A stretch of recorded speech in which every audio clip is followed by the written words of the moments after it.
know if any of these quarterbacks are going to succeed. But look, you're absolutely right. It all depends on the environment, the culture, the organization that you go to, because as you said, every single one of those guys on that list had maybe not generational talent, but had extreme talent, could play the position as well as anybody in the country. The thing for me with Trevor Lawrence, and the reason why I believe he will be a successful quarterback and helping turning around the Jaguars franchise, is a couple of reasons. One is just, it feels like he was built for this. If I just go back to his Clemson days, as a true freshman, he gets the nod. He leads them to a national championship over Nick Saban in Alabama. A lot of people thought he was ready to come into the draft after his true freshman year and would have been the #1 pick. That's high expectation. That's a lot of pressure on that kid. All that kid did was get to multiple playoffs, national championship games, and become a great leader. And I know you'll appreciate this, Ach, is the on-the-field talent is there. And I could say up here, well, he's going to be a great quarterback because he's really talented. Yeah, well, he is really talented, but that doesn't always equal success. His leadership qualities and his ability not only on the field, but off the field. You talk about this past season with the social injustices, the player movement, the fight to get the players back into play college football. He spearheaded a lot of those movements as a 20-year-old kid. This kid, he gets it. He understands what it takes. And look, if I'm picking a player to be the face of a franchise for the next 10 to 15 years, is Trevor Lawrence. And the last thing I would say is Urban Meyer's the head coach.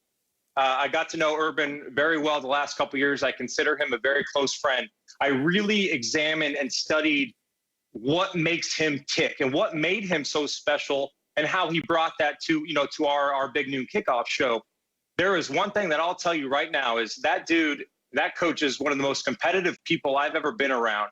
And I know he's new in the NFL. And again, we don't know if he's going to be a successful coach in the NFL, but I promise you this, he will create an environment that will allow Trevor Lawrence to be successful. I know that. I know that for a fact. He's done that everywhere. He did at the collegiate level.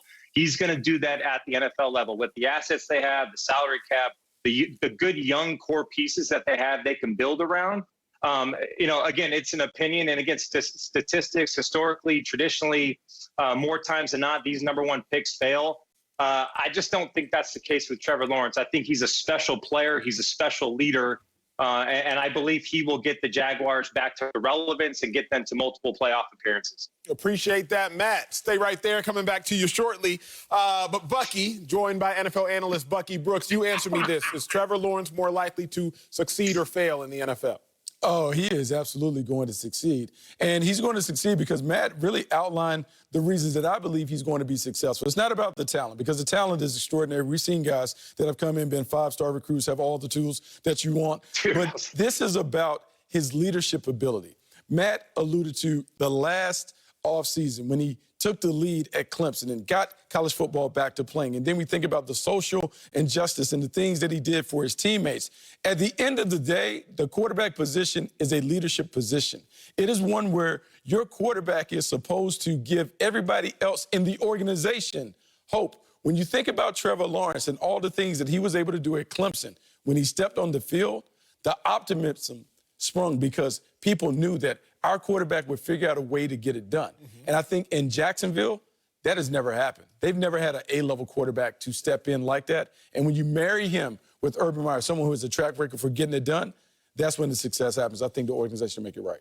Well, Bucky, I gotta respond to you as I also respond to Matt, because, fellas, let's just talk about these #1 overall picks at QB. Again, if y'all are just tuning in, I'm discounting Eli Manning. He forced himself out. I'm not talking about Kyler. I'm not talking about Burrow. They're the last two quarterbacks. Alex Smith had to go elsewhere. Jamarcus Russell retired quickly. Andrew Luck retired early.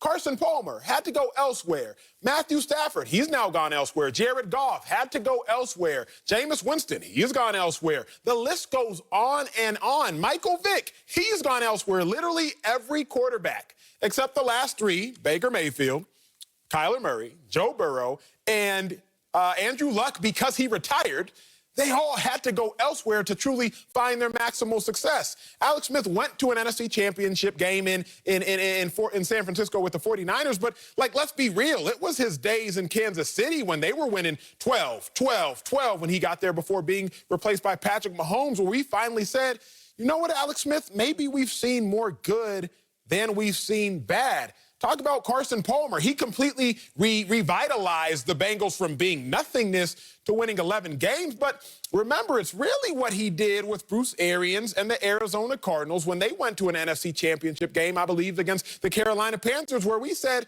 you know what, Carson Palmer? We've forgotten about all the bad and even that little stint in Oakland. And we're like, yo, you were really a very, very competent quarterback. So if I'm telling y'all, all these former number one picks, Leinart, that they honestly had to go elsewhere to get their success. Let me also tell you, Matt, that the last 3 years, the Jaguars have had the worst record in the NFL.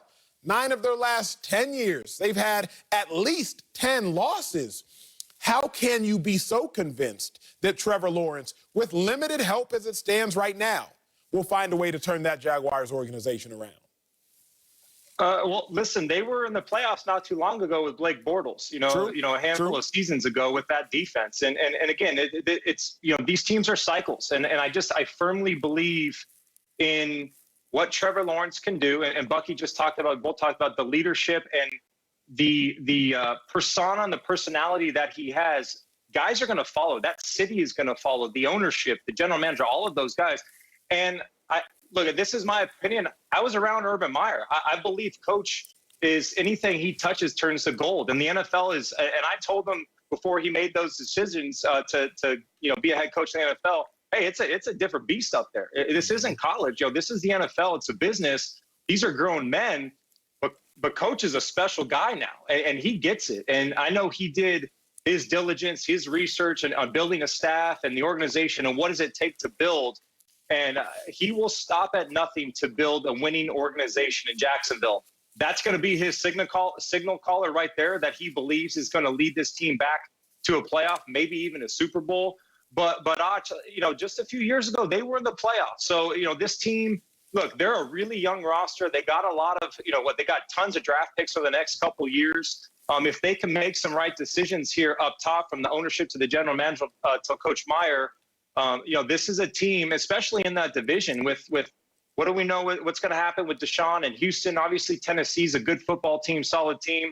The Colts just made a big trade. So, who knows? But I'm a firm believer in Trevor Lawrence's talent on and off the field, his leadership ability, his ability to rally a team, rally a city.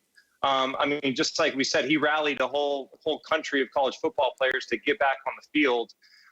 The kid's special. Urban Meyer is special, and it might take a couple of years. It takes a couple of years to build a franchise, but there's no reason why I don't think they can do that. Matt, you led me to another question, and I can't wait to get your take on this follow-up. But first, I got to ask you, Bucky Brooks, what's more important then? Is it the quarterback or the organization? Here's why I present this. Because, Matt, as you were talking, it made me think about this clear matter that by any statistical metric, Phillip Rivers and Eli Manning, who entered the draft in the same year. Matt, I'm sure you know both of those players' game incredibly well, if you don't know both individuals incredibly well. By any statistical metric individually, Phillip Rivers is a better quarterback than Eli Manning. Higher completion percentage the course of his career. More touchdowns, significantly more touchdowns the course of his career. A better winning percentage throughout the course of his career, and still less interceptions while throwing for more touchdowns throughout the course of his career. So any individual statistical metric, Phillip Rivers is a better quarterback. Eli Manning forces a trade, goes to a Giants organization, a much more competent organization than a Chargers organization. Eli Manning, 2 Super Bowls, 2 Super Bowl MVPs. Phillip Rivers, a 5-7 playoff record. The furthest he ever got was an AFC Championship game. So I'm led to believe that it really doesn't matter how good you are at quarterback if the organization can't get right. Bucky Brooks, what say you? Oh, I say it's all about the organization, because what Matt will talk about, and as you throw up all those failing statistics of the quarterbacks that have been number 1 overall, you go to the worst team. Normally, the team that drafts number 1 overall is already dysfunctional by design, meaning a lack of talent, constant turnover at the head coaching position, maybe even turnover with the general manager. So you have all these things working against a quarterback, so it's a struggle to have success. That said, when I look at this situation as it relates to Trevor Lawrence and the Jacksonville Jaguars, to build a championship team, it is a people business, meaning it's about 2 things: trust and commitment. Are you committed to being the best that you can be individually? And then is this team committed to being the best that they can be collectively? And can you